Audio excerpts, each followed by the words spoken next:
It's Yeah, Vegas. it's very weird taking like a vacation in November. I mean, Thanksgiving, right? I don't know how Thanksgiving It's works. before Thanksgiving. It's like right smack. Like let me phrase it like this. It's getting colder. It's getting into fall and everything, and then you go to Vegas, and people are at the pool. You're in the middle of the desert. It still feels like summer there. It, Yeah, it's yeah, that'd mess me up. I'm gonna be honest. Yeah, you're right. it's weird. Yum, yum. Just postpone the anime one until next week then, when we've all seen it, and then we'll just start on the main line now. Yeah, it sounds like a good idea. Let's start on the podcast recording that I started like a minute ago. I Yeah. had a feeling, yeah. The anime is Basara, right? Yeah, Okay, I'll open that in tab just to make sure. it's super bizarre. It's a bad pun. Legend of And Basara. it doesn't make sense because it's not actually that bizarre. In fact, it's kind of rote, except for the part where it's kind of stupid. But that's another thing that we'll get to in about like 6 months when I actually release the fucking episode. Anyway,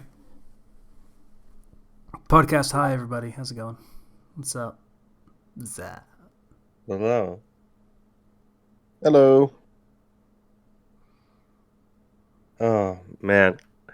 Like, so to elaborate on what I was saying earlier, it was my brother's 22nd birthday, and also my parents had gotten tickets for the America's Got Talent Las Vegas live show, which it was in the Luxor, which is the big pyramid looking building. Yeah. And it's basically just a show of several of the past either winners or competitors, just putting on a show for everybody, and then the winner of the latest season, who wasn't there for our time seeing the show, which my dad was disappointed in. It was Cody Lee. He wasn't there. But everybody else was like great. It's one thing to watch performances like on TV. It's another thing to be there in person, because then you can really feel how like the singer's voice just fills up the entire room, and you can really see like they had like Light Balance, which was the series of performers where they have it's all dark and they have lights arranged on them in such a way like on their outfits, and the lights just turn on and they vanish. And I recommend looking up their performance on YouTube if you can. It was pretty phenomenal to see that in person. And they had danger acts. They had the guy who threw knives at his wife. Did not hit her, so that's pretty good. Yeah, that'd be a Yeah. crime. So Yeah, that's pretty standard carnival act kind of thing. So, not to downplay it, doing but it. that's a thing you hear about. Yeah, does it blindfolded and everything. Hmm. And then there was the act of the people who are up in the sky doing aerial like holds and stuff. Well, they're like all the way high up. Like a lot of stuff, a bit of comedy as well. It was a pretty fun show. Like I was genuinely very pleased with that. But yeah, I went to Vegas. We went to Reno. We drove to Reno, and then we flew to Vegas, and picked up my brother along the way. We stayed in the Luxor hotel, the Big Pyramid, and I gotta tell you, trying to get up to it. We were on the 8th floor. That elevator sucks. It's always crowded. There's always like a lot of people who want to get on the elevator. The elevator's cool in the sense that it's not really an elevator; it's an inclinator that goes up at a 39-degree angle. because it's a pyramid. Yeah. But we went and did some gambling. Good old gambling. I went in with $20, and I said, "This is the only $20 I'm going to gamble." And if I manage to get $60 out of this, I will go buy Dawn Animal Crossing, so that way I can have some more people to play Animal Crossing with, because that's my current addiction. So I was. I mean, that's So I was that's hopping so around. altruistic, but that's it's just I'm No, alone. genuinely, I do want to share this game with more people, because the recent update has added in so many things that this is now my favorite Animal Crossing game. It's amazing how like, this is the last update, but all of the updates over the years have turned this from one of the least impressive Animal Crossing games in terms of features to one of the most. And I really appreciate that. So I jumped around from slot machine to slot machine playing the penny slots, and I wasn't having any good luck until I found, like, I felt this pull of, like, I really should go to the Hobbit slot machine. No. I feel like I should. I don't know why. And then I went to the Hobbit slot machine. And then I went down to my last $2, and then I got, like, 15 free games. And you get more free games every time you get 5 rings on screen. And I kept getting 5 rings, and Moth keeps appearing and shooting fire on everything. And I got $58 from that series of free games. All right, cool. So, with my goal reached of $60, I walked away and didn't gamble anymore. Respectable. The only time I gambled was when my dad would give me like $5, and I'd be like, you know what? I'll play with your money. But that's it. That's more enjoying the game if you're getting free money to use. Yeah. We went to a restaurant. It's a local place. If you're ever in Vegas, go check out Casa di Amore. It's a little hole-in-the-wall place off the strip. And, I mean, when you first walk in, we couldn't find the front door, because we were looking for windows. There's no windows. There's, like, this thick iron door at the front. And you go in, and immediately, like, there's a performer on the piano. There's a whole bunch of people sitting and talking and having fun, and real cozy atmosphere. And some of the best Italian food I've ever had in my life. Like, I ordered the shrimp scampi. I cleaned my plate. I feel like you've talked about this place before, but also, yes, Scampi is very good, just in general. I mentioned it before in like text in the Discord. No, I'm pretty sure you've talked about it on the podcast at some point. No, I might have been a different restaurant that is very similar, like sort of, hey, there's a hole in the wall place that we go to and it's great.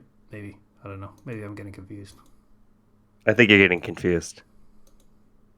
But yeah, no, that was great. They were, we ordered like appetizers and stuff, and they had these meatballs that were just, I didn't know they could be that soft and that tender. Did you just get lucky fighting this place, or did someone you were with know about it? So my dad knew people who lived in Vegas, and this was recommended to him by the locals.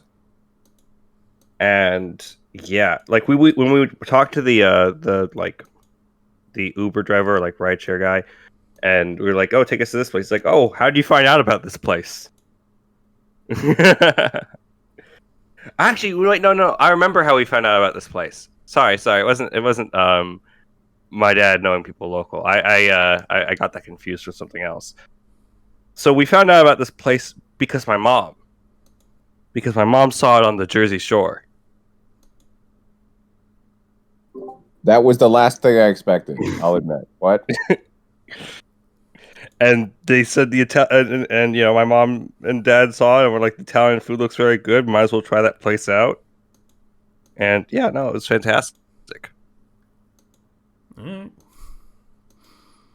We also went to the Taco Bell Cantina, and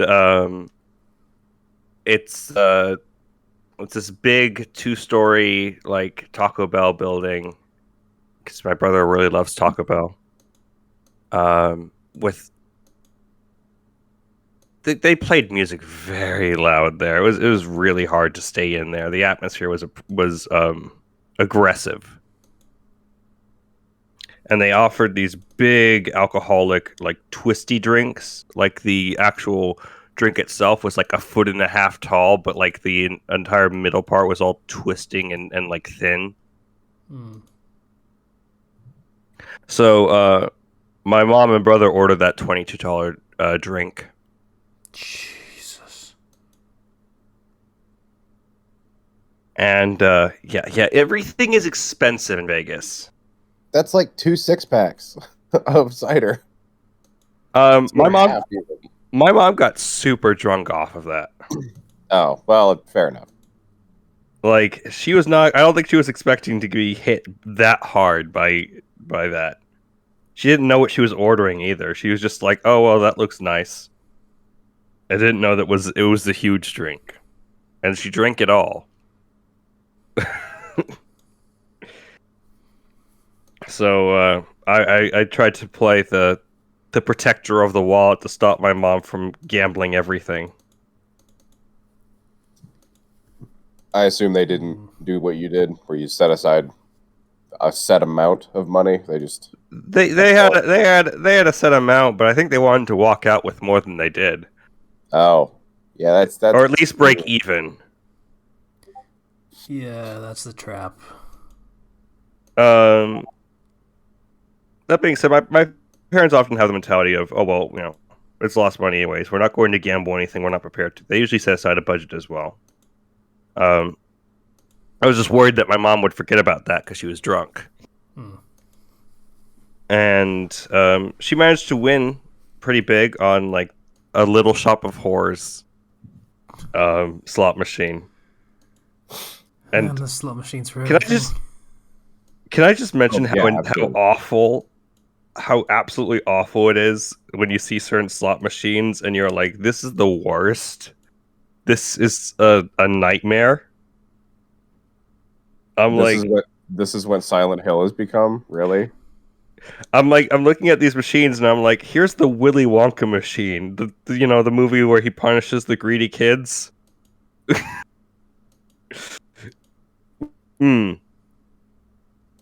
I hadn't really thought about that part. The irony is dead part. Yeah. And my mom won a lot, and she threw me a 20, so I gratefully took that and just pocketed it and did not gamble with that. I'm like, that's mine. Yeah. I'll take that. Smart play. I have a feeling you're going to lose all of this, so at least you'll have an investment with me. And then we went to turn in for the night, and I was like, I'm gonna go turn in right now. It's like midnight. We've had a long night of going out and exploring Vegas. Mom, you're drunk. You should really go to bed. And then my family's like, no, we're gonna go back into the casino one more time. And I'm like, fair enough, I guess. You're adults. You're gonna make your own mistakes. It's fine, I guess. I'm going back to the room because I'm tired and I have a flight in the morning. And yeah, so they lost a lot of money.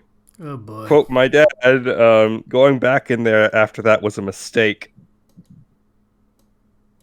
Because they were coming off some wins. And yeah. Should not have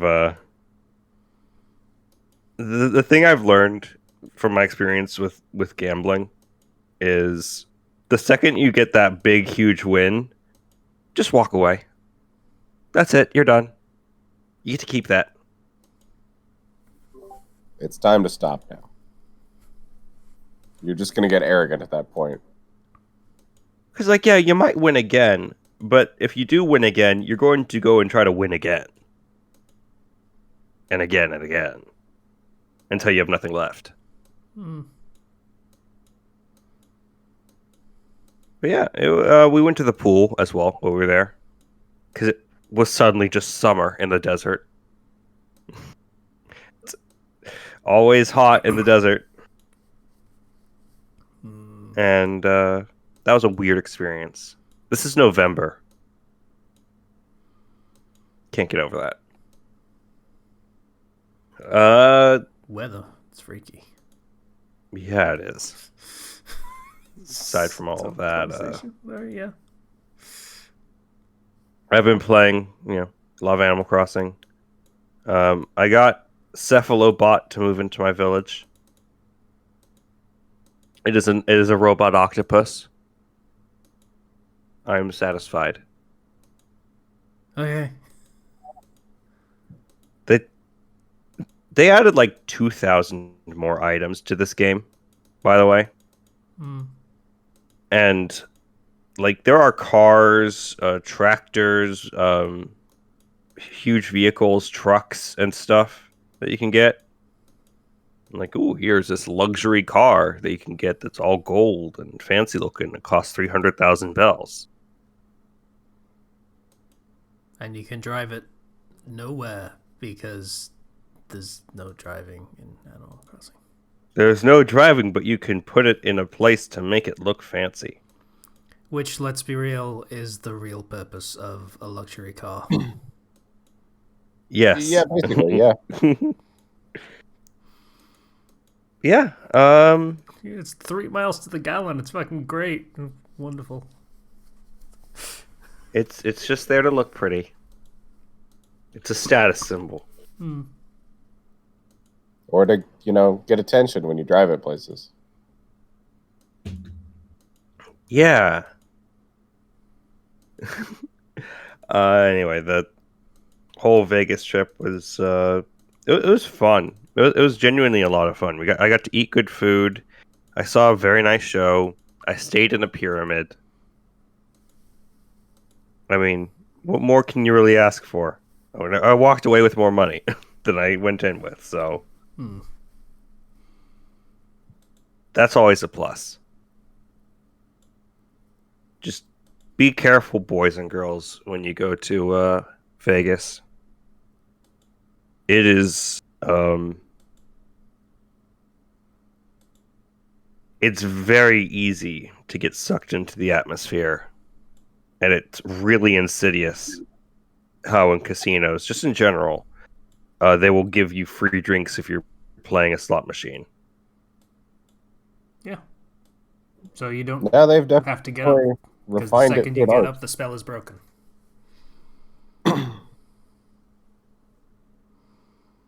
Just get alcohol in your system, start making some dumb decisions, start spending more money.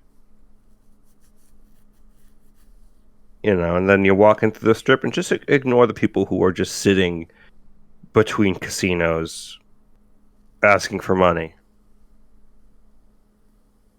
Ugh.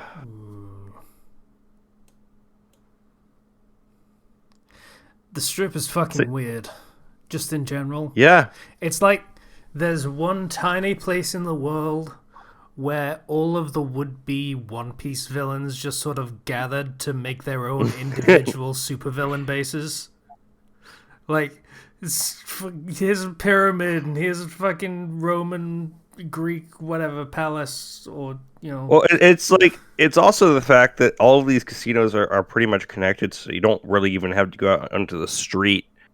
You can just keep walking through like upper ways and ended up in like the Camelot, or like you're in like the whole medieval knights themed casino, and then you're in Mandalay Bay, and then you're here and you're there.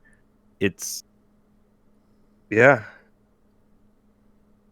So, I've only been to Vegas once, like actually in person, and I kind of get the sense that they try to make the strip as tall as possible so you can't see into the horizon and see the absolute shit show that is the rest of Vegas.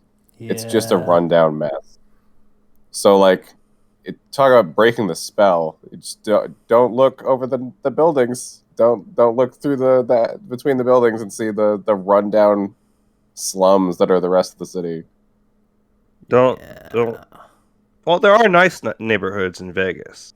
Oh, there is, I'm sure. There's some really like nice places you can go that are not just the Strip. It's also like just don't look out and see the endless vastness of the desert and be Yeah. reminded that you are in the middle of nowhere. Yeah, it's great going in where, it's the diamond on the horizon kind of thing, the shining gem of Nevada and all that stuff. So when you're Yeah. going in, you see it and it's attractive and alluring and you want to go there and be where all the magic happens and the bright lights and the shining city. And then when you're there, oh god, this is the centerpiece of a hellscape of its own making.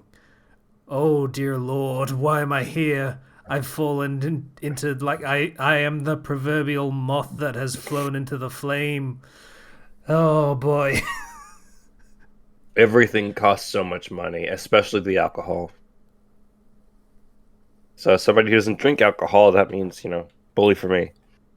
I'm genuinely surprised that casinos haven't implemented some kind of in-game currency sort of equivalent of like casino bucks. Well, here's the thing, right? I need to finish this metaphor. The moth that has flown into the flame of the lamp that is powered entirely by moths. Yeah, basically. Here's the thing. Yeah. When you put money into a slot machine or into one of their machines, right? You hit the cash out button, and what prints out is a ticket. Oh yeah. That can only be redeemed at that casino for money. In that sense, you have to go back to that casino to cash it. If you move to another casino, it's like, well, we have to go back there. I still have $10 over there. I still have $20 over there. And then you cash and you're like, well, I could play. I'm here, deep in the heart of this casino. I may as well, instead of walking past every single thing to get out. Yeah. They're kind of structured in a way so that even just getting your money back, you have to walk all the way in to get to the counter and then all the way back out past all of the bright, shiny lights. And again, moths, flames, metaphors. Plus side to wearing a mask, it filters out a lot of the smoke that you smell when you're in a casino. They still have smoking in casinos? Oh, who am I kidding? Of course they do. Of course they do. Yeah. It stinks of smoke. Yeah, you've got to have the image of the high roller with the fucking tuxedo and the cigar in his mouth that he's puffing on, drinking in the other hand, and all that shit. It's like the worst smell in the world, like when you go into a casino, and it's just like overwhelming smoke, and like you see some people and they're winning and they're kind of smiling, and then you see some people and they're just dead-eyed staring at the slot machine and just hitting the button over and over and over again.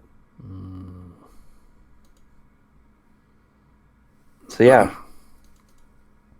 I only played with $20. I won, and then I bought a little souvenir, little Egyptian black cat doll thing, little plush.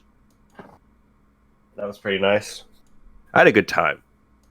It's important to remember that gambling is stupid. You're going to lose. If you go in there with the mentality of, oh, I'm going to play like a few dollars and I'm going to just probably lose it all, and if I win, I walk away. I think that's the only good way to approach that. If you break free of that mentality and start going in the opposite direction, don't gamble. You have to have self-control. Yeah, but here's the thing. Everyone goes in with that mentality, and this is a case of plan surviving contact with the enemy. And yes, the casino in this instance is in fact the enemy, because they don't want you to play like that. They don't especially care because the house always wins, the odds are stacked in their favor. But generally speaking, they don't want you to gamble and then just walk away. Yes. They will do everything in their power to force you to keep playing. So... So yeah, if you even consider you might possibly have a deficit in willpower for certain things, don't. Yeah. Don't. It's if you have any traits of a gambling addiction, just don't go to a casino. Seriously, it's not worth it.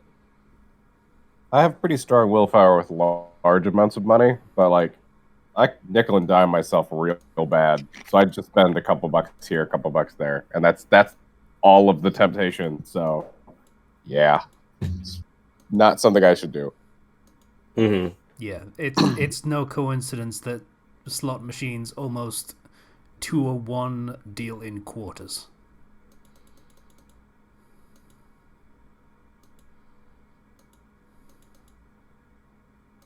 There's lots of different types of slot machines, but it's always the themed ones that really hurt me in a way of just like, there's that franchise, they have a slot machine. Yep. Hit the lever.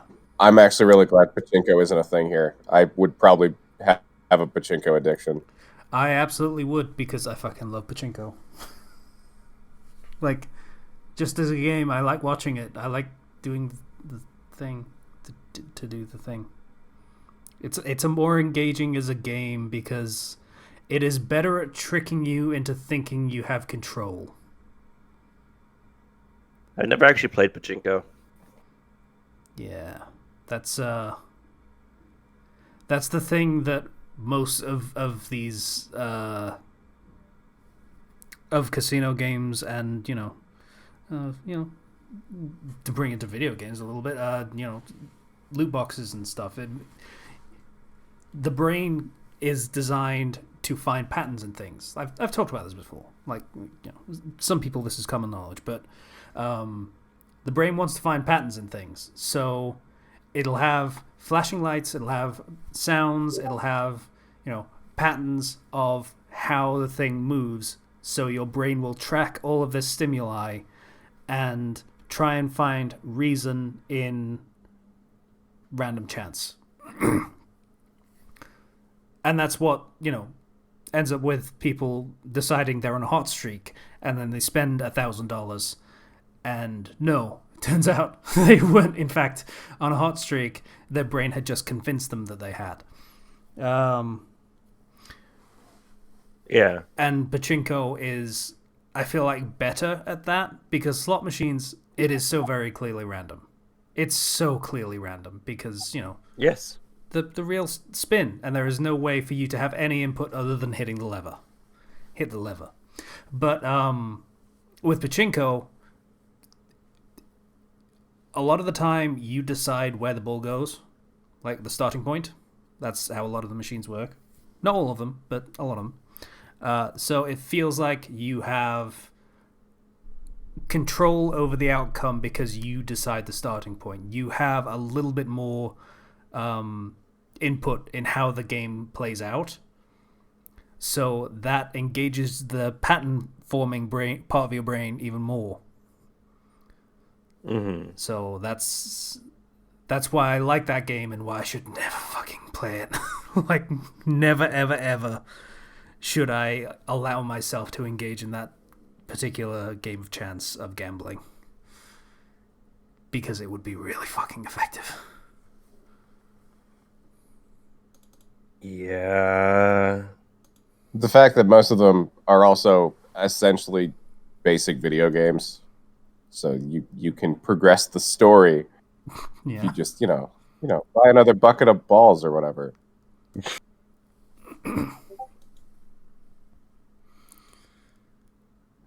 Man. All this to say, if you're still listening to this and you're thinking about going to Vegas, set a budget. Just please set a budget. Like if what we've said so far isn't stopped you, just set a budget. Just in case. Better yet, Hell, take away your ability to get more money. Cards. Yeah, exactly. Don't take your debit and credit cards. Take cash. Mm-hmm.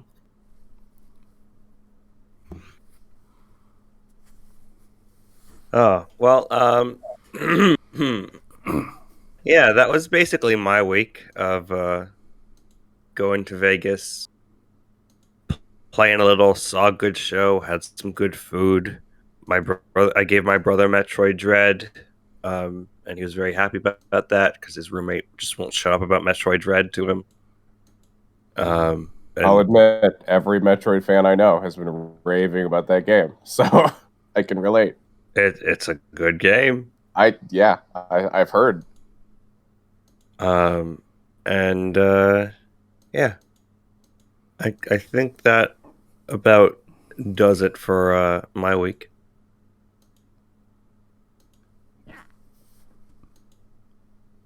That's fair. Yeah. Sounds like an enjoyable week. A bit focused, but hey, nothing wrong with that. Yeah. Yeah. Yeah. How's it going, Slicer?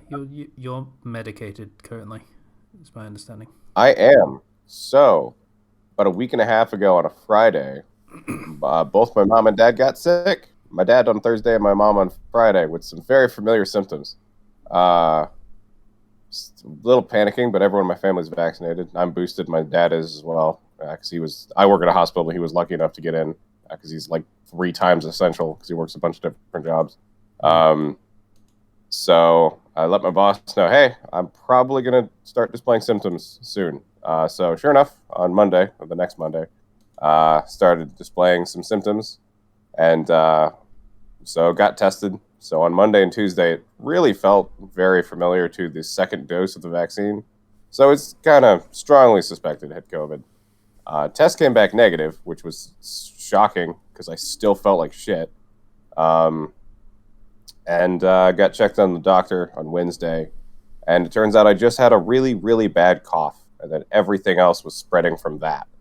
So headaches, oxygen deprivation, torn to pieces throat, so sore throat, and sleep deprivation because I couldn't sleep because my throat hurt so much. So yeah, I wound up having to take a whole week off work because I just couldn't function, much less actually do a job while I was trying to exist. So that was fun.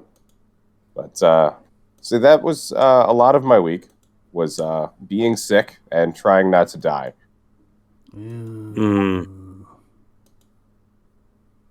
So you succeeded? I needed something to distract myself. Yeah, I'm still alive and I'm feeling better now. I went back to work yesterday and the only thing I had was like a bit of a dryness to my throat, which is considering I use a writing vacuum and I have to clean it at the end of the night and I get just covered in dust. That's probably the best possible thing that could have happened is just a little bit of dryness. So that's nice. So I needed something to distract myself from the horrible existence that my every waking second was. So I got Far Cry 6, and it's been enjoyable. So it plays really well. The gameplay is a lot better than 5, because that was a gigantic shit show. Have you guys played it by chance? No. Have you guys played Far Cry 3? Yes.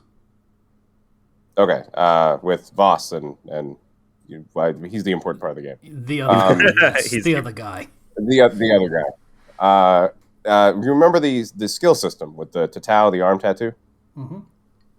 So that is probably the peak of the skill system in Far Cry. It's well done. It's you're invested because you want to grow the tattoo or whatever. Yeah, some of it was a little bit finicky. There was one skill that I never got because you have to do a certain thing. I think it was a double takedown from below. So yes, there were only a couple of ways to do that. Yeah. So if you didn't do it, you fucked. There's one point in the game where it gives you that, and if you don't have the skill before it unlocked, you can't actually unlock that skill yet. I got into that loop too. It fucking sucks. Yeah, I don't think I actually just even tried to unlock it because I didn't know it was a requirement. So I just fucking shot them, the two dudes. Yeah. Fucking why wouldn't you? So in Far Cry 6, they changed it so the skills are locked to your equipment, which is okay, but you only have a head slot, a chest slot, a hand slot, and a foot slot. So 4 pieces of equipment. So you can have 4 skills active at a time. Okay. Instead of the 20 skills you had before. Oh. So I hope you like changing your gear constantly, because that's what you get to do. You'd think that they would make the skills stronger to compensate for that, or what? No, they're the same. Maybe the legendary equipment, because every equipment is tiered again. Of course. So yeah, so I have tier 1 and 2 basically at this point. Maybe the higher end equipment has multiple skills attached, but so far, no.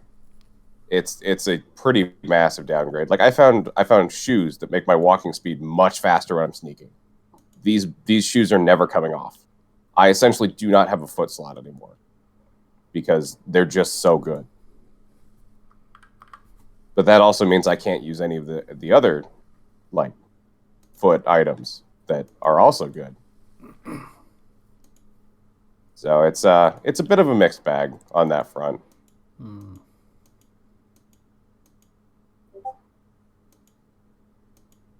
But yeah, so far it has been a fun game. I would actually recommend it. Maybe recommend it once it gets a little cheaper because it's still a full price game. And it's just another Far Cry, so you're not exactly missing overly much. Yeah, there's that too. How's the story? Because I mean, it's a Far Cry game, so they're fairly. But this one had promise when it first showed, and then the more recent trailers were less interesting by quite a margin. So the quick rundown of the story is you're on a kind of a third world island. It's taken over by. It seems like 2 families kind of passed the Presidente position back and forth, and so this time it's back in the hands of the Castillo family, who found a cure for cancer by spraying tobacco plants with this horribly dangerous chemical and then harvesting the product from that.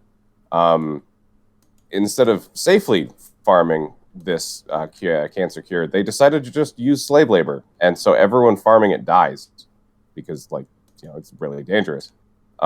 So they start forcibly recruiting people. And yeah, so the country just falls apart. So it's kind of dumb. You're part of the liberation. Saying. A little bit. I mean, it feels like a lot of these problems could be solved by just wearing hazmat suits and safely farming it. Instead, they just, I don't know, hold guns to people's head and make them kill themselves slowly. Yeah, there might be more revelations of this later. You kind of find more stuff about the chemical that they're using, and there's story there. It just does a bad job of implying that there is more. So far the dictator has been fairly charismatic. He's no pagan min, but it is enticing. You want to see more. So I am thinking back to that first trailer again, where it actually seemed like it would be something cool, where it's like the dictator is actually acting like a dictator in terms of controlling how the people are allowed to perceive him. And all sorts of stuff like that. So you would be fighting people who actually thought that they were, protecting the good guy, the El Presidente kind of fella. When in reality he's just a great manipulator kind of fella. Yeah. And that doesn't sound like that's the case at all. No, everyone is real on board the dictator train. Yeah, that doesn't work. Oh, how do they keep fucking this up? I don't really know, honestly. It feels really simple to be like, this is a charismatic dictator. You think he would want to rule with charm, but so far, at least, they've been very upfront about the fact that, like, this guy wants to rule through fear. Like, it is very intentional that he is terrifying people and doing horrible acts to really cow the people into submission. But, yeah. If they were going to go with a charismatic cult leader type, which they tried for 5, this isn't it. This would not. It would clash really weirdly with the tone of this one. Well, that's the thing. The cult leader is very, very different from a political leader. They're not even close to the same thing. Like, in outcomes, maybe, but in methodology, it's very different. That is a fair point. Yeah, you have to put forward a very different image to be a religious figure than you do a political one. You could muddy the waters a bit by using religion for politics, or vice versa, I suppose. But yeah. Yeah, I do get what you mean, where he should be trying to sell the image of making his people's lives better, which, I mean, the rest of the world thinks the country is great. So he's doing that externally. But internally, everyone is very aware that the only people benefiting from this tobacco cancer cure is the top percent and the military. Yeah, that's not great. So on that front, I feel like they could have done a better job in the beginning of the series of giving an outside perspective of the country, and then you take the reins of the main character who grew up in the country. So you'd see the external and then the internal, and it would the contrast would be strong. It would be interesting if it's not something that they would do, because they have a tendency to not want to hit buttons that hit a little too close to home. But it would be interesting if a lot of the troops and personnel that you're fighting against in this revolution against El Presidente, I don't know his actual name, so I'm just calling him El Presidente, were foreign. It's all foreign assistance because they're benefiting massively from the status quo of this country being a shithole that exploits the shit out of its people. And they kind of want to keep it that way so that they can keep benefiting. Yeah, that's fair. That would have been great. There are many ways they could have played this, but I don't feel like they chose the worst option.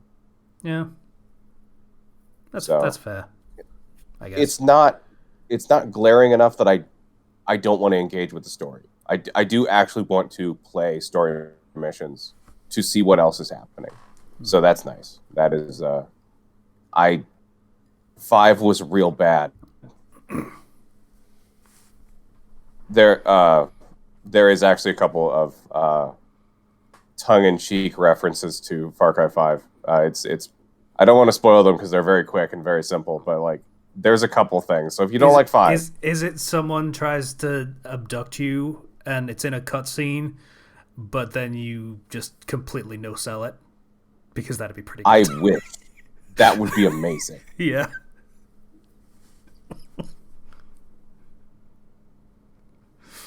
No.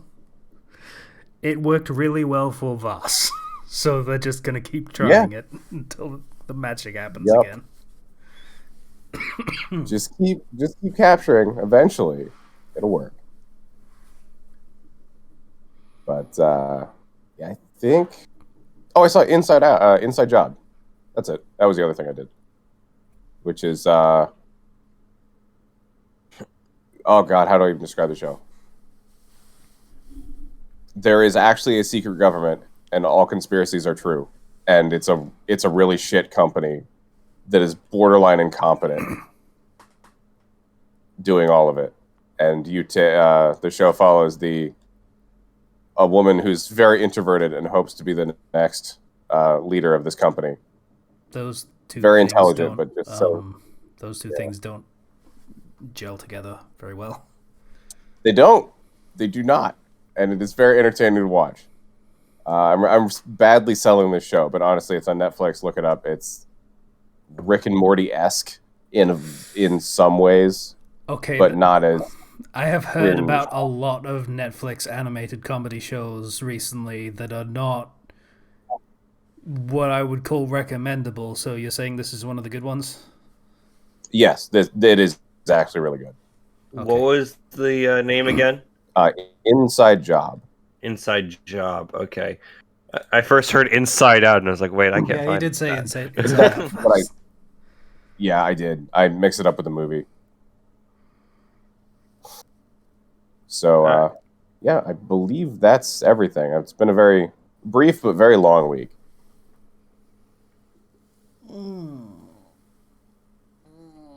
Casey. Stretch the bend. What did you do, Casey? You say that like you're implicating something, and I would appreciate it so I don't flounder trying to think of what I did this week. What grand adventures did you get up to? What things did you watch and games did you conquer? Zero. Were you trying to implicate something, or were you just being oddly mysterious for no reason? I'm just saying that I'm being oddly mysterious for no reason. That's. I'm not trying to implicate anything. I don't know what I would even implicate. I'd prefer if there was a reason behind it, to be perfectly honest. So you could bail me out on this shit. Rogue Legacy 2 continues to be good. The progression is a little fucky because there are several upgrade mechanics, and they kind of pile on top of each other in a really, not really unpleasant way, but somewhat kind of thing. Because you've got the castle building thing where you get slight stat boosts through each run through the game. You've got the equipment, which swap out and do a specific build for a specific type of character. Runes that do give you bonus abilities that, like, you can drain health from doing damage, and you can do extra double jumps and extra dashes and all that kind of stuff. All that stuff is from the first game. Like, that's fine. That's how the game works. But then you get the internal rewards for each run, which are the artifact system, where every run there are a few there maybe through the entire castle is like about 10 rooms that have artifacts that you have a specific amount of resource called resolve, and it goes from in a percentage. So everything over 100% is bonus, and you can use that to purchase artifacts that will do extra things, like it can apply burn to your weapon, so it'll do damage over time, or it'll make your invincibility last longer after you get hit, or you'll do extra damage while you're in invincibility. Stuff like that. And okay, that's another mechanic on top of it, alright. And the resolve system also goes below 100%, but then it starts eating your health. So if you have like 80% health resolve, you'll have 80% of your maximum health. And it'll just cut it down, and so you can keep getting more artifacts, but it'll cost you maximum health every time you get more. Like, okay, that's a little finicky, but that's fine. Internal for each run, so it's a thing you can keep in mind and keeps the gameplay loop interesting as you go through run after run after run. And then you got the I've forgotten what they're called. It doesn't really matter. The permanent upgrades that you unlock by progressing through more of the castle. Okay, fair enough. They're kind of annoying to get because it means you have to do everything in a very, very specific order. But fine, whatever. It's gating your progress. Fine, okay. And then you've got scars, which are they're on the map. There are secret rooms that you have to find, and when you find them, it unlocks a challenge mechanic back at the home base, where you have to do very specific fights, and you get a score based on how well you do during the fight. And as you pass thresholds for that score, like you do it with each class, and the score is cumulative. So just doing it with every class and succeeding, which is not as easy, and it's a challenge room, so it's hard. If you do it, then it will give you another resource that you can then use to buy even more upgrades that will unlock more armor and more runes and more stuff for the castle building and stuff. And it is maybe a step too far, to be perfectly honest, because that's another mechanic on top of several other mechanics. Oh, and I didn't even mention in the first game, it was like equipment and runes and everything. There's just one and done. That's it. You get the equipment and that's it. But now there is upgradable equipment. So you can get an upgrade for your leather gear, and it will be slightly better and will give you bonuses extra on top of that. And you can keep doing that, and you can get bonuses you can unlock new versions of that to find in the castle from doing more of the challenge stuff. And it's so fucking much, and it's really fucking busy. It's honestly a little too much, but it feels like it gates your progress a little as well, because you need to do those challenges to unlock ways to make your characters stronger in the rest of the game, which is not great, because the great point about the game is the procedurally generated nature of it. The castle is different every time. The character is different every time. There are 12 different classes, and you can only pick from 3 of them every run, and they will have their own personal attributes of like inherited traits, like weird and wacky stuff like that fucking diva thing that I mentioned last time, where there's a spotlight on you and you get roses thrown at you every time you clear a room. And yeah, all that stuff is great. The challenge stuff, you have predetermined stats. Everything is the same every time you run it. Oh, that's... I don't like that. Yeah, so it kind of runs counter to the entire point of the game a little bit. Like, I can see what they were going for. That's basically demanding you do it a very specific way. Yeah, I can see what they were going for with that. With, they had something kind of similar in the first game, but it was like a post-release patch, for one thing. And it was also very much a bonus thing. You did not have to do it. It was bonus versions of the bosses that you could only do after finishing the game and as New Game Plus, I believe. I might be mistaken on that. But yeah, that would just give you a very specific character to fight the boss in a very different and tailored arena to that particular fight.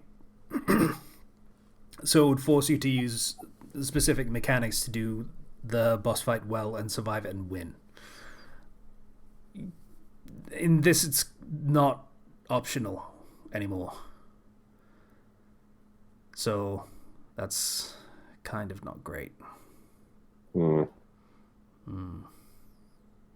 So that's a little disappointing, but it is what it is. Is it overall a fun game, or do all these factors kind of? That's good. Like I've played like close to 24 hours of it, and still going strong. Mostly, like I say, this is right now where I'm at is where I'm kind of stuck with the challenge stuff because they're a little bit bullshit. For one thing, I had to look up a guide to find them. Yeah, they're in places I would not have guessed. It tells you where the first one is. I don't know whether it's supposed to tell you where they are from there, but it didn't really make it especially clear how to get it, because the way to actually get it is have a very specific character class to go and get it. And it's a little stupid and obscure. Like, the first one is, okay, here is where the next scar is. It is in the very first room of the castle.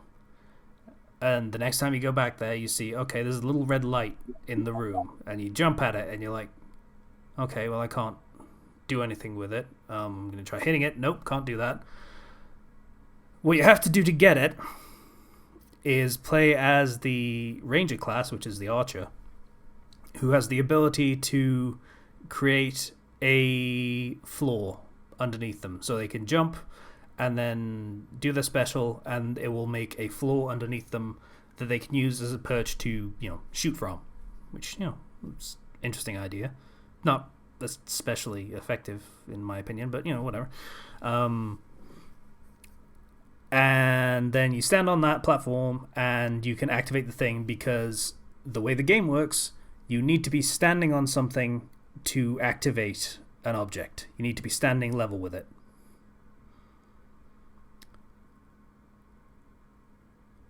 So the only reason you can't activate it otherwise is because of a weird limitation with the game, not for any other practical reason. That doesn't feel good. Yeah, that's not ideal.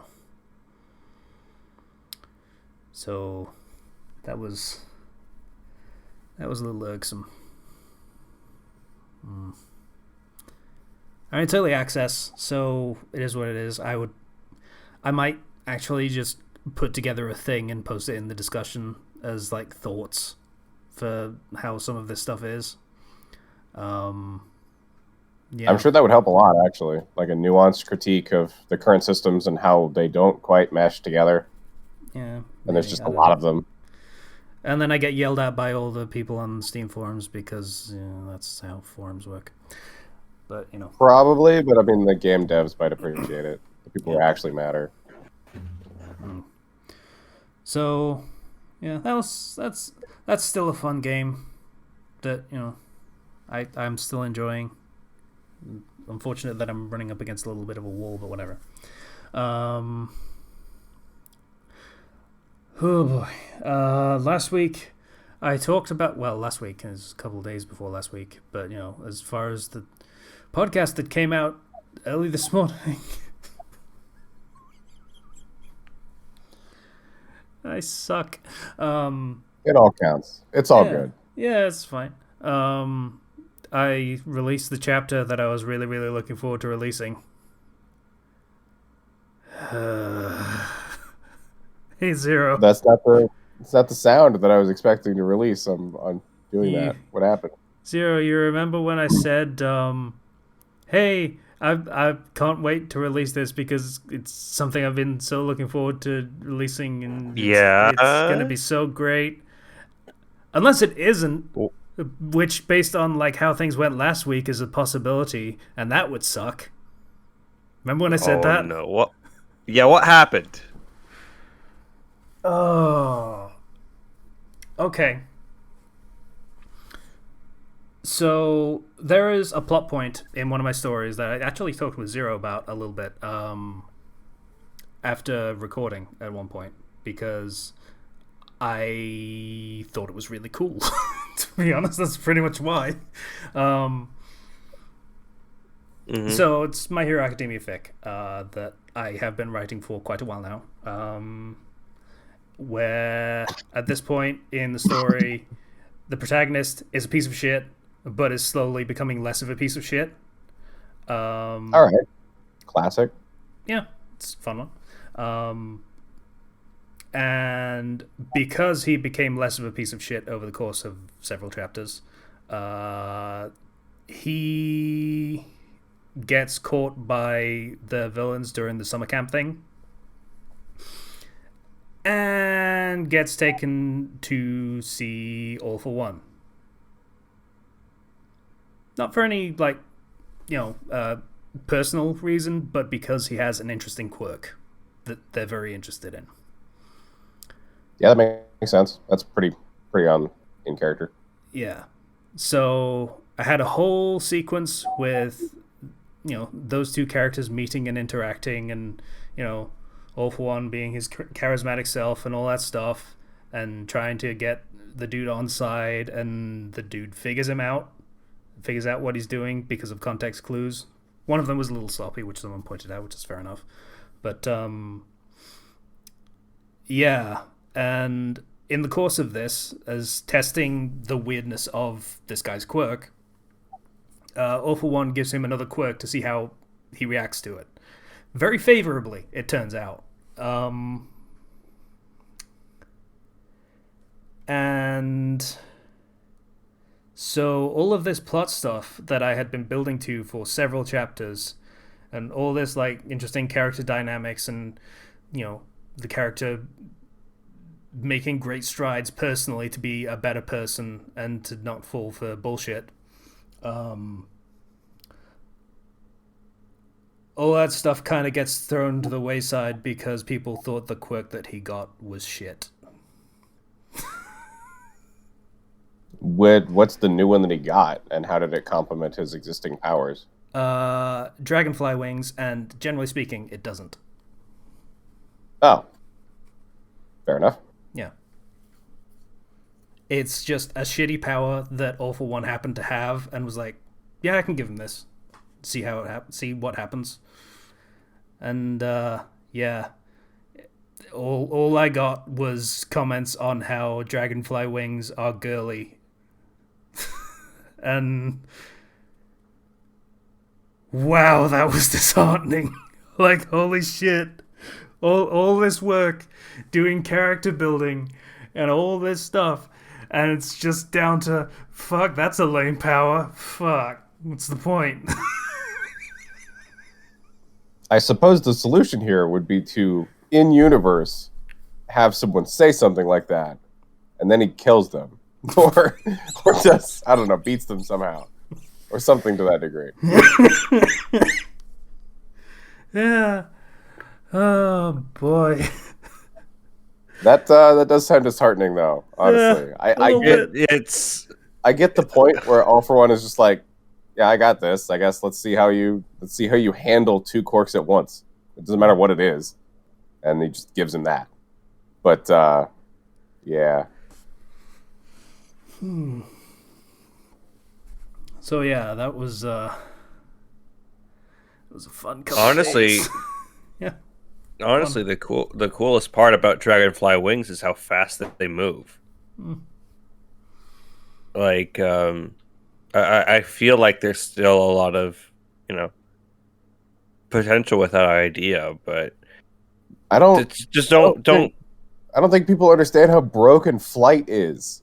don't don't pay too much mind to the people who are going to call out something as, oh well, that's girly. That's gay. Because like, come on.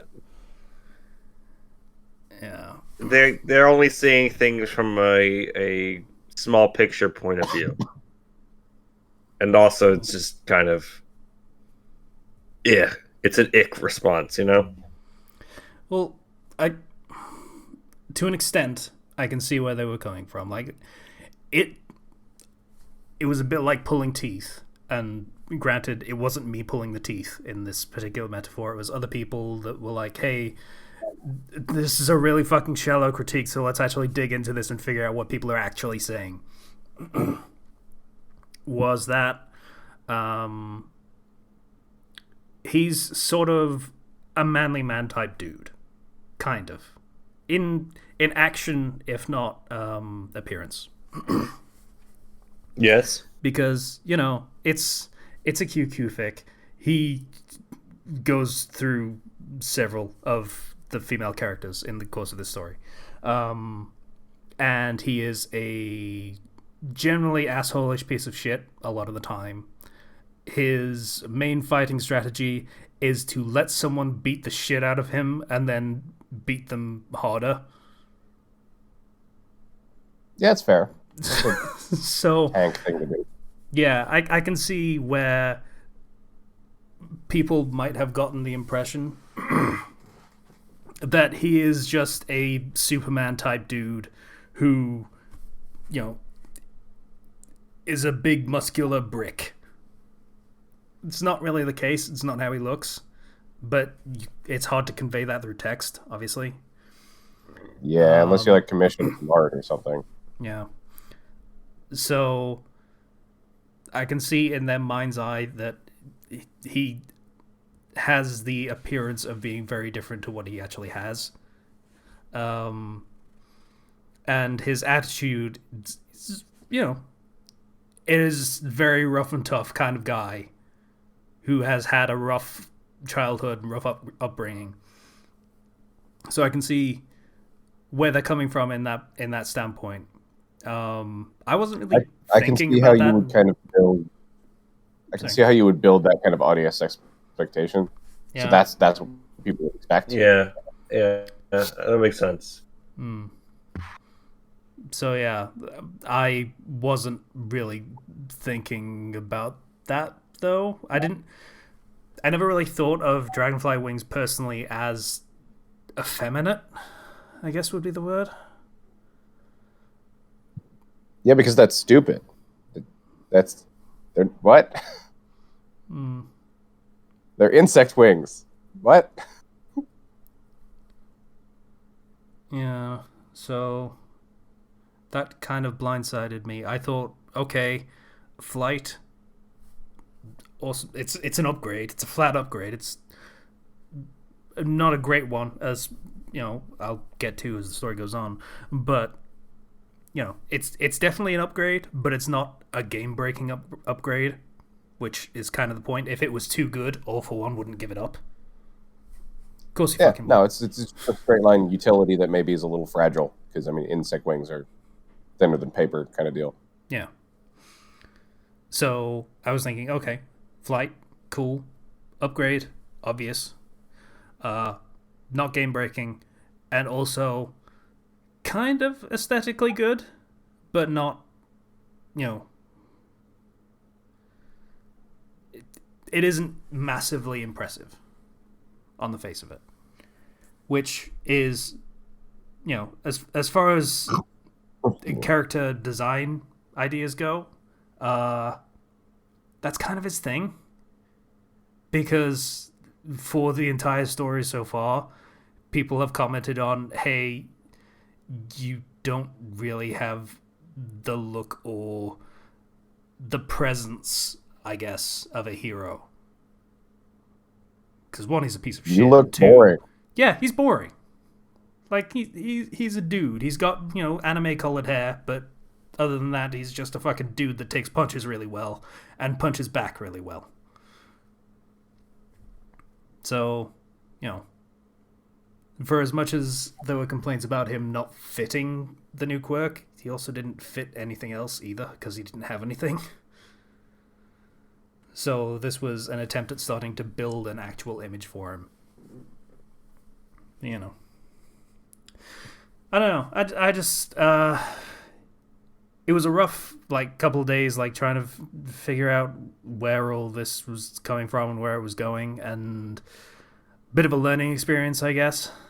In I guess you could call it audience expectations. Yeah. No, But, that's Yeah. you've built up a specific fan base, and unfortunately, they don't react well to all things. Yeah. I don't know. I'm still not entirely sure what lesson I take from this. Yeah, I was going to ask, what lesson are you taking here? 'Cause there's many to take. Just curious about one. Yeah, I did set up specific expectations for what the character is. Him somewhat but not entirely moving past those is kind of the point of the fic. So people not wanting that to change is kind of missing the point of the story. I'm trying to write a story, and maybe some people came in with expectations of it not really being a story, but just being a series of smut events interconnected by loose thread. Which, if they still thought that 30-something chapters in, then maybe I am in fact doing something wrong. I feel like that's on them at that point. You're really determined to look. You can just chapter skip, So, I don't know. I don't know. It's something I'm gonna have to think on over however long I continue writing, I guess, because that's pretty much how this works. Have you as you go? Have you had anything like this happen where you want to do a very specific thing and audience feedback is no, this is stupid, but you just keep at it? I don't think so. I think this is the first time I've been super excited about something that I've written and just gotten immediate and slightly unpleasant pushback. Yeah. So that's not a nice new experience, but Oh, I imagine not. Honestly, I'd just say stick with it. Honestly, it's your story. Fuck those people. I mean, I intend to.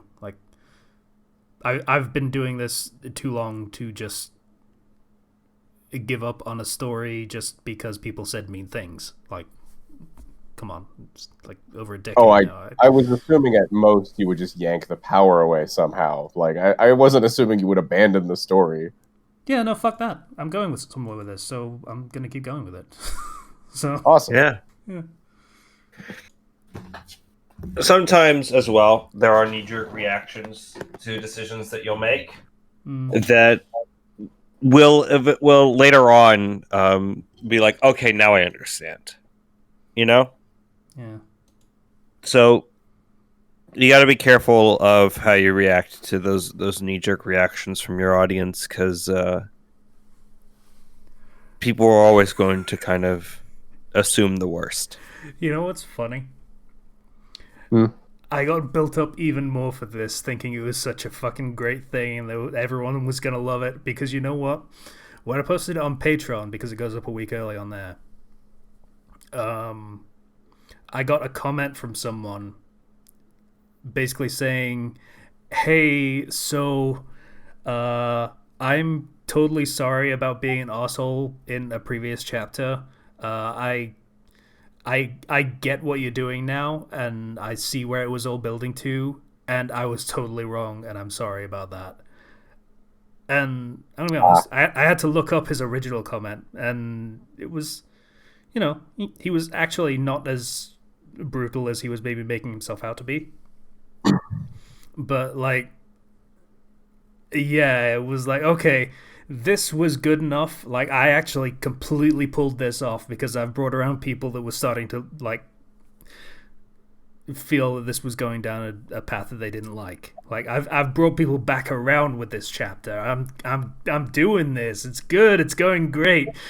Wings are gay. God damn it. It does. It does feel really nice. I can't do it right now because my throat is sore. But like, it feels good to go to the rooftop and just scream the word vindication.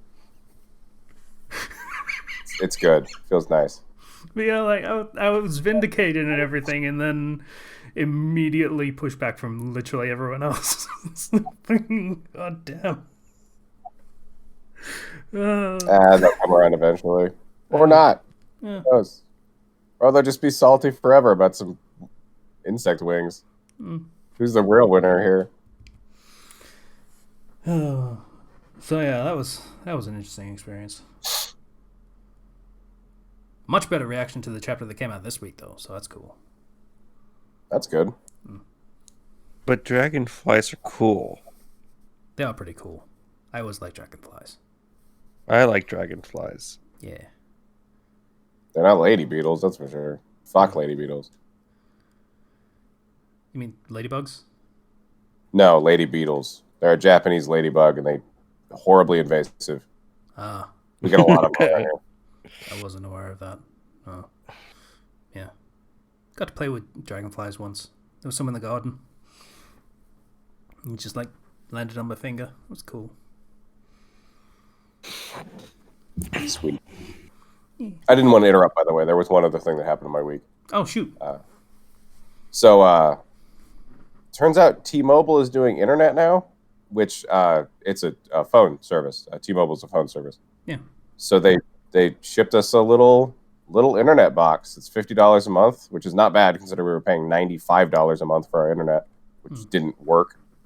Yeah. And I have like functional internet now. Not only functional, it's good. Wow. There was a 500 megabyte patch for Far Cry 6 this morning. It took me 3 minutes to download it. Oh, man. That was crazy. Zero. We're screwed. Slicer with good internet, he'll be unstoppable. How can anybody possibly pose a threat? That's been the feeling, honestly. Like, I don't even know what to do right now. I have all the power. Nothing can stop me at this point. Things that used to take days to download suddenly taking less than multiple days to download. Yeah. Or my entire family's kind of going through this. Like, we're so ingrained of like, okay, I'm going to start loading this page. I'm going to go hit the bathroom, make myself a snack. And when I come back, it'll be mostly done. You start it, it's just done. Before I even stood up, I'm like, what the fuck? Impossible. I don't know what to do. You have so much more free time. It's so weird. I like it though. It's nice. So that's been a huge relief. It's been really nice. Yeah. Fair enough. Just wanted to share that good news. It's great. I love it. That's great news. It's fucking great. I don't think I've got anything else. Yeah, I think that's it. Stressing myself the fuck out over bullshit over the past week. Yeah. So. When does the next chapter come out, by the way, of that? Also, what story is this? Scumbag Hero Academia. I will look into that because I have some free time today. Yeah, because everything's loading so fast. Yeah. Yeah, it's weird. Oh, wow. I just typed in Scumbag Hero and it auto-completed to Scumbag Hero Academia by Flux Casey. Is it weird that I feel proud of that? That's... Wow, Google. Good job. Let me try that. Let me load that up. I mean, Yeah, no, autocomplete's there as well, yeah. Yeah, okay. Fucking wicked. I mean, I can't try it myself, because, that'll just autocomplete to all the pages I've looked at in it in the past fucking few weeks. But, yeah. I'm going to try it anyway. Yeah, Did you post this to FicHub? I did not. Oh. Someone did. You have 120,000 words, by the way.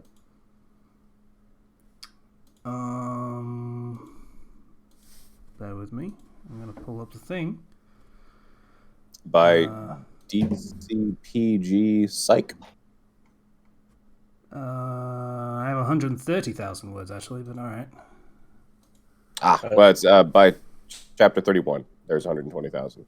That seems to be the last posted chapter. Yeah, there are 32, so he hasn't put the newest one out. Fair enough. Guy that's either stealing my shit or reposting it elsewhere for some reason. Fun stuff. Help, I'm a boomer. I don't understand how question requesting works. How do I get to your threads from your profile?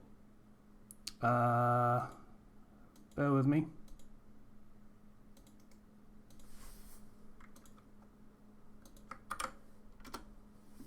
There you go. That's got links to all of them. Oh, perfect. Thank you. Yeah. So yeah, that's. I really do need to post all my shit to other sites. Just, if nothing else, just to stop other people fucking doing it, I guess. Yeah, it couldn't hurt.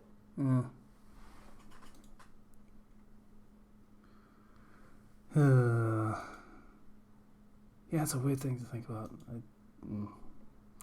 I never really thought of myself as like popular enough to have that happen. Then again, someone did totally plagiarize one of my stories at some point. That is absolutely a thing that has happened. I think it's happened a couple times now, actually. It's just not usually popular enough to get attention. The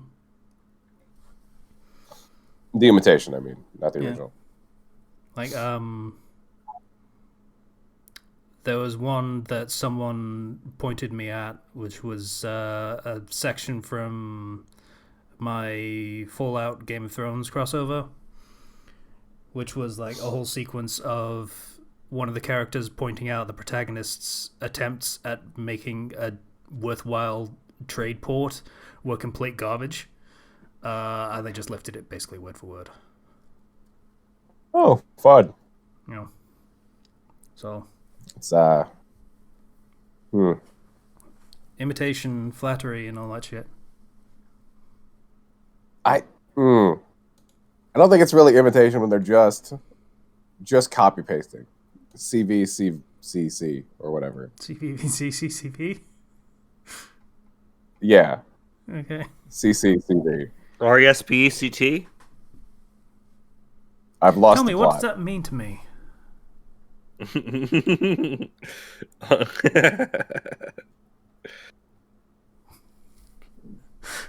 All right. Did I just accidentally go else have Shatner spoken word? Maybe a little bit, yeah. RESPECT. Tell me, what does that mean to me? I don't know the rest of the lyrics of that song to keep going, so I'm going to stop. That's the only reason. And then the ship starts shaking, and everyone starts crazy reacting. Yeah. All I want is a little respect. Just a little bit. Just a little bit. No, I demand all of it. I think we can call that an episode. That was weird. Yeah, I think we're good. I'm still super pumped about that autocomplete thing. Yeah, it's pretty cool. I didn't even type in scumbag hero. I typed in scumbag academia, so it's even less,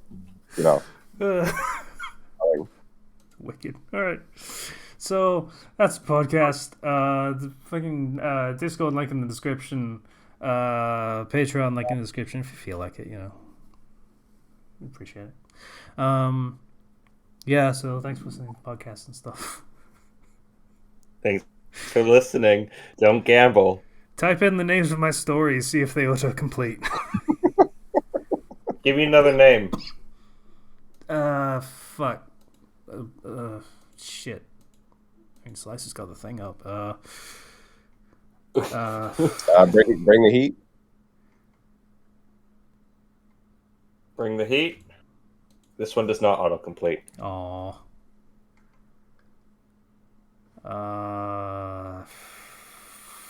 Fuck.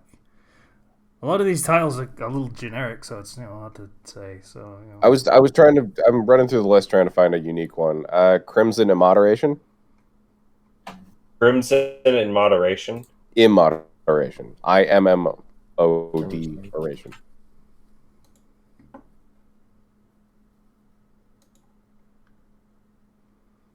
I mean, that sounds like an auto-completed to immoderation, and then it's the first result that pops up. So, well, yeah, it would be because that's how Google tends to work. But but it detected that immoderation was a word that was used with crimson. I Just guess didn't pop up your name.